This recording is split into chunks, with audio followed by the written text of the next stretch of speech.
Me and my ex-husband, we used to struggle with this issue that is really common amongst couples. Ever since the beginning of the relationship, whenever I express how I felt about certain things, he would have this reactivity or resistance in receiving what I had to say. And then I would also become defensive. And then we would go through this loop. That is that we would argue, bicker, then I would feel really frustrated. I would feel really unseen and misunderstood. And then he would also feel really frustrated, like, what is it with this woman? I cannot really understand her, or she's like really emotional. And then we would go through this spiral, and then he would end up always apologizing, like, oh, I'm sorry about this and all. And I thought that, okay, we solved the issue.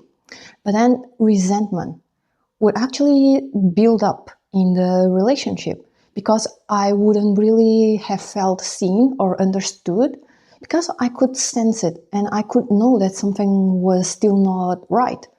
And then he would also feel frustrated because he would feel like he had to walk on eggshells all the time. So that whenever I had something to bring up, then his response would automatically be a defensive one, would be really resistant, and he would be dismissing how I felt. Oh, like you shouldn't feel this way, I didn't do this on purpose, and etc., etc. Which is like, so you see how the dynamic is, right? We are just going through this loop, feeding each other like with more oil to the fire, basically. So as the years were going on, I never really understood what was really missing in our relationship. I was just feeling like this lack of fulfillment in the relationship. But we really loved each other, and there was a strong companionship and friendship. So I never really understood what was there that was really missing. And then I was sometimes wondering, like, maybe it's romance, like maybe there's some romance missing. But then, what is romance, anyways? Like, is it like some grandiose gesture, some dramatic thing that happens between the couple? Like, I don't know, lavish dates and etc. Like, I never really understood what was really missing. And of course, my childhood patterns also had to do with why it was a blind spot to me. Because ever since I was a little kid, I grew up with this environment that was often dismissive of how we felt, and punishment was the main method used in the family to educate the kids. And you know, many Chinese Asian households, they probably are used to this kind of things. And so I was always feeling that, okay, maybe he's more rational, maybe I am more emotional. I also have an artist side, so maybe I'm more chaotic, spontaneous, and he is more structured, and he is more rational. You know, all those stories. And I was thinking, okay, maybe I shouldn't really feel this way or that way. But then, of course, that there is always a reason why we feel a certain way. And it often also comes from our feminine superpower, which is we are so in tune with the emotional quality within a relationship. So whenever we are bringing up a problem and our partner is dismissive, if our boyfriend, our husband, they're like, oh, you shouldn't feel this way, or they try to immediately fix the situation without first you feeling hurt, we would feel that, okay, he's not really understanding where I come from. And this is actually a threat for our subconscious because, you know, until decades ago, women, our lives, really depended on our spouses or our parents, usually our fathers. So we learned to pay really good attention to if a man would care for our needs, And through the emotional needs, we would understand, okay, if this man is attuned to my needs, then it must mean that he cares. And if it is the opposite, which means that he is not really attuned to our needs, then it might mean that he doesn't care for us. Then our survival would be threatened. So this evolutionary trait is inside us, integrated within us. And it's, of course, not just by decades of changes with feminism, more capacity for independence and self-sufficiency, that we are suddenly out of it, right? But this is such a superpower that we are able to detect that something is not right. Even if we often don't know immediately that is why we are feeling this way. So the problem is that this is like going through a loop. And then also, I never had a role model for healthy marriages because generations before, they were often staying in longer marriages, not because necessarily that their marriage is successful, but more often than not, it's because they don't have a choice. So now we women have more choices to get out of a relationship if it is abusive, if it is like not something aligned anymore. So what happens is that I never really had a role model. And I never understood what I really needed, let alone knew how to express it.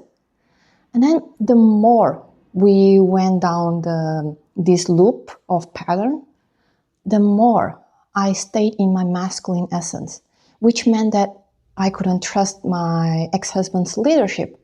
Like I couldn't trust that he would be able to take care of my needs. And this is all subconscious. So I had to take the lead. I had to be the one asking for things to be fixed. And if at the beginning I was this softer girl, like we started dating when I was 20 years old. And then if at the beginning I was this soft girl that would just cry or be sad, or like if something wasn't right between us, then I hardened it actually. And I started to nag him like, hey, like we have this problem and etc. and we should fix it and etc. And I would start to, try to force things to happen because I couldn't trust that he would do so. And the more I did it, the more passive he was becoming. And of course, he would also build in resentment. So he would often say, oh, yeah, okay, I'll do it. But then he wouldn't. So he was resentful and I was resentful as well. And we were both frustrated. And at some point, like when our child was born, everything got amplified. You see, children, they are amplifiers of the relationship dynamics, for better or worse. So with our child that was born, I was sleep deprived. We had all these logistics to deal with. And at first we thought, okay, we had stable jobs in IT, we had a stable life, and like I was 31, 32 years old. So we thought, okay, we should be ready to be a parent. No, we were far from ready. When you become a parent, you even realize you would never be ready. But anyways, that's another story. So with the birth of our child, everything got worse. And eventually we found a marriage counselor. Basically, we had 2 marriage counselors in total. However, even with many sessions with them, none of them were able to help us solve these so common issues amongst couples. And by each session, what they were mostly focused was actually, what did you guys argue? Oh, and during this argument, if you said that, you could have said this. Oh, and if you said this, you could have said this. And this is what he meant, and this is what she meant, and etc. But it was all so superficial. So it wasn't really addressing what's really deep inside. So by each session, we were more and more frustrated.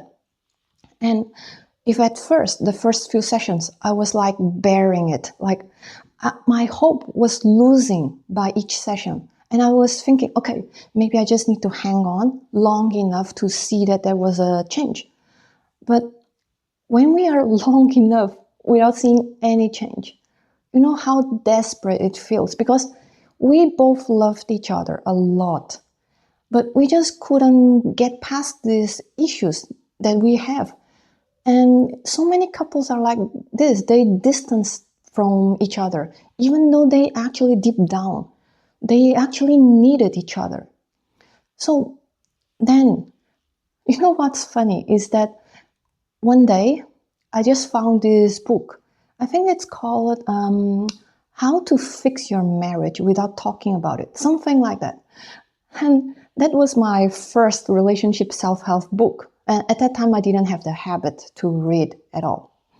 So that was the first self-help book on relationships. And that book, I don't even remember, like maybe I paid $15, something like that. Or maybe it was even free, you know, with the Audible, like a free membership trial. I don't know. But that book was much more useful, was much more insightful than those two marriage counselors. And well, I didn't agree with all the things in that book, but a lot of it made a lot of sense. But eventually, we decided to divorce because we couldn't solve our issues. And we just argued and argued and argued. And one day I just realized that, okay, one day this is going to have so much resentment build up that it will destroy whatever love that was left between us. And I didn't want our child to grow up like this, seeing like his parents bickering all the time and etc. And so one day it just clicked, something within me clicked, and then we divorced. But we are still like co-parenting our kid, and we work better this way. But what I then learned was what's really changed my relationship dynamics, because after divorce, I had relationships in which I experienced what was missing. And no one really talked about it back then. And back then, it wasn't a really popular topic yet.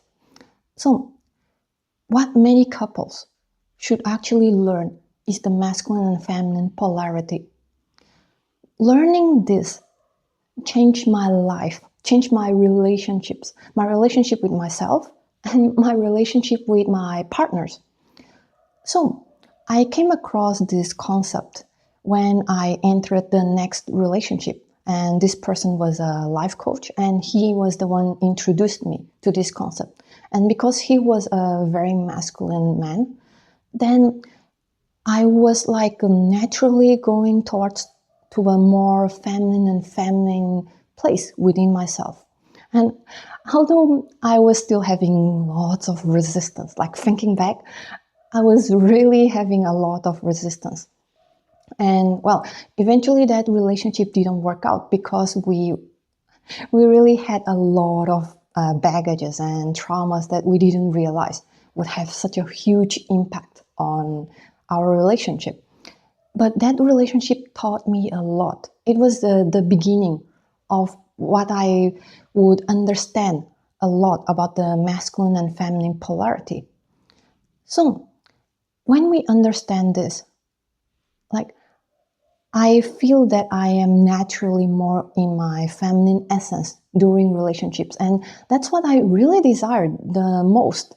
And, you know, it's important for women to have both the masculine and the feminine essence, because it is with our masculine essence that we get to get things done in life. So, for example, I love talking about relationships and I want to help other women so that they will have a better relationships, better life, and not going through this burnout, frustration, breakup, separations that I had to go through. And this is what my feminine heart desires. And then it is with my masculine energy that I am having all this structure, like I am filming, I am recording videos, I'm posting on YouTube, creating digital courses, all these things to make things happen. However, in the container of a relationship, I am the happiest when I am the most feminine. So when there's a man who is really masculine, and the more masculine he is, and the more feminine I am, there's this juicy polarity that creates the attraction and magnetism between us. And when we understand how these dynamics work, we get to understand where each other comes from. Like, why do I feel this way? Why does he feel this way? And why do I, when I express certain things in certain ways, why is it that it might trigger certain things within them? And when they say certain things, why do they say the way they say? And why is it that they trigger these or those feelings in me? And then how can we do things? How can I, for example, express what I need and desire?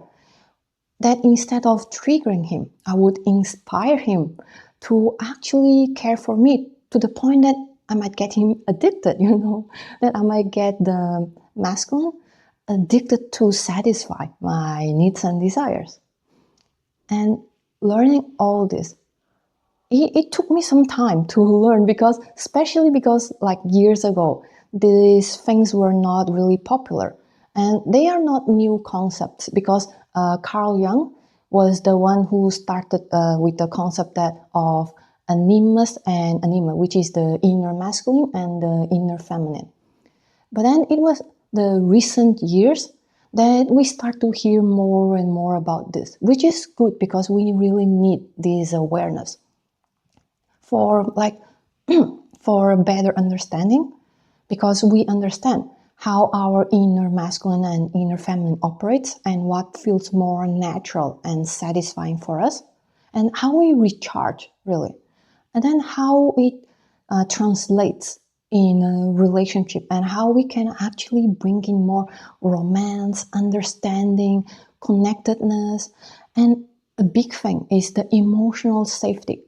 How do we foster more emotional safety between the masculine and the feminine? Because usually there is this pattern, as we're talking about, is that the feminine has something to bring up to the masculine.